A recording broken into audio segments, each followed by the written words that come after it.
আমি আইছি বর্তমান সবারই একটা খুব পরিচিত জায়গা, যে জায়গাটার মধ্যে প্রায় মানুষই আইছে। যারা যারা কেরালা আইছে তারা কিন্তু সবই প্রায় মানুষই এই জায়গাটার মধ্যে আইছে। দেখতেই পারছেন এই জায়গাটা জায়গাটা হয়েছে আলুয়া। মানে আলুয়া এরম মানুষ ভাত নাই যে আইছে না, মানে যারা নাও আইছে তারাও কিন্তু জানে যে আলুয়া। তো এই আলুয়ার মধ্যে আমি এক সময় প্রায় 5-6 বছর সময় একসাথে কাটাইছি। এই যে এই এরিয়াটার মধ্যে আমি আছি বর্তমান আলুয়া রেল স্টেশনের সামনে। আমি এয়ারপোর্ট থেকে মানে একদম সরাসরি এই জায়গাটায় আইছি।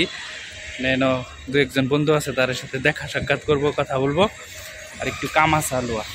তাহলে এই আলুয়াটা মানে আগের মতোই, মানে অল্প একটু চেঞ্জ হয়েছে, কিন্তু পরিষ্কারটা একটু আগে থেকে হয়েছে, কিন্তু আলুয়া তো আলুয়াই। এই দেখুন আলুয়া মানে ট্রেন একটার পর একটা আইতেছে খুবই, মানে আসামের যতগুলা মানুষ আছে সবচেয়ে বেশি এই জায়গাটার মধ্যে মানুষে। এইটাই হচ্ছে আলুয়া রেল স্টেশন।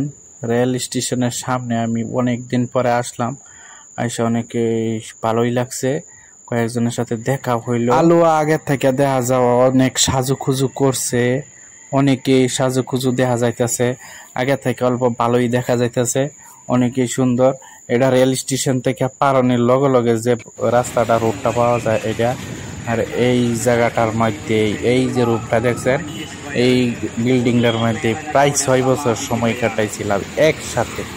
তাহলে এই জায়গাটার অনেক একটা স্মৃতি আছে, অনেক মনে পড়ে। তাহলে এই যে এই জায়গাটার মধ্যে অনেক সময় কাটানো হয়েছিল। তাহলে এইভাবে ঘুরে ঘুরে আমরা চলে আসলাম।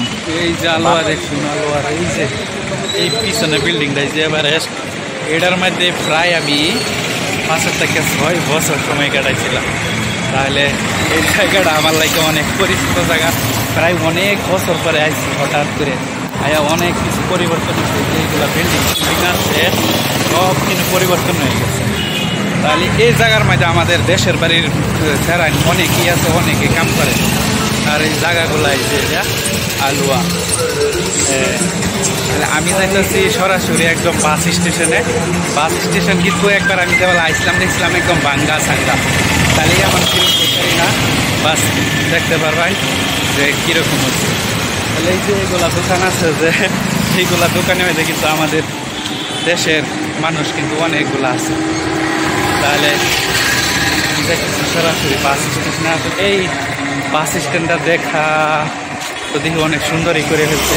আগে যেরকম বিল্ডিং আছিল, বিল্ডিংটা ভাঙে কিন্তু অনেক একটা স্পেস জায়গা করছে।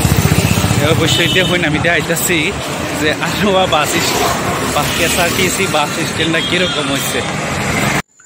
আলুয়া কেএসআরটিসি বাস স্ট্যান্ড আগে থেকে অনেক সুন্দর করছে, দেখা তো অনেক সুন্দর। এই সামনে একটা বুট লাগাই রাখছে, অনেক সুন্দর। তাহলে আগে থেকে অনেক সুন্দর একটা জায়গা করছে, ভালো লাগে। এই যে আলুয়া কেএসআরটিসি বাস স্ট্যান্ডের মধ্যে একদম নতুন বাস স্ট্যান্ড, এখনো কাম কাজ চলতেছে। তাহলে আগে যেরকম আসিন, আমি যেরকম ভাবে আইছিলাম আগে, কিন্তু অনেকটা ভাঙ্গা সাঙ্গা বিল্ডিং সিংটিং অনেক বড় বড় বিল্ডিং আছে, এগুলা ভাঙ্গা শেষ। এখন দিয়ে দেখুন এখন অনেক বড় একটা স্পেস, মানে জায়গা করছে অনেকগুলা বাসের। তাহলে জায়গাটা অনেক সুন্দর হয়েছে আগে থেকে। দেখুন একটা বাস স্ট্যান্ড কত বড় করে বানায় কেরালা।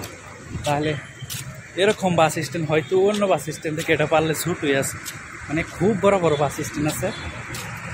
তাহলে আমি বাস ধরবো, তাহলে বাস দিয়ে আমার জায়গায় আমি চলে যাব।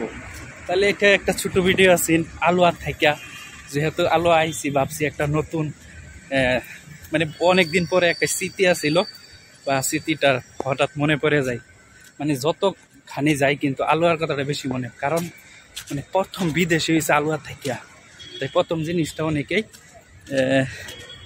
মানে কি বলবো, দেখুন রোদ, মানে তামাম রোদ, এত গরম, খুবই গরম। তাহলে আমি বাস স্ট্যান্ড থেকে সরাসরি। তাহলে সবাই ভালো থাকবেন, সুস্থ থাকবেন, আর সবাই দোয়া করবেন। আর আমি আছি